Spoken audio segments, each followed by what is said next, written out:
Polsek Ilir Barat 1 Palembang masih memburu pelaku pemerasan sopir truk yang mengangkut buah salak yang terjadi di kawasan Macan Lindungan Palembang beberapa waktu lalu.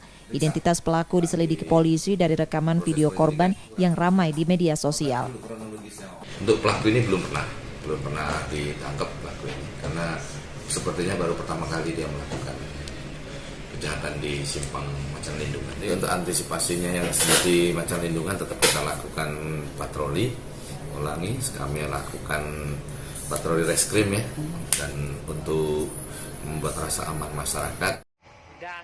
Sebelumnya, sebuah rekaman video yang ramai di media sosial yang menunjukkan sopir truk yang menjadi korban pemerasan di kawasan Macan Lindungan Palembang.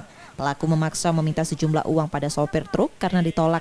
Pelaku memecahkan kaca truk menggunakan senjata tajam.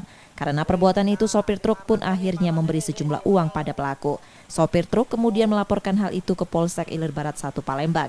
Reski Otora, Muklas Diferensial, Kompas TV, Palembang, Sumatera Selatan. Barang bukti, barangnya.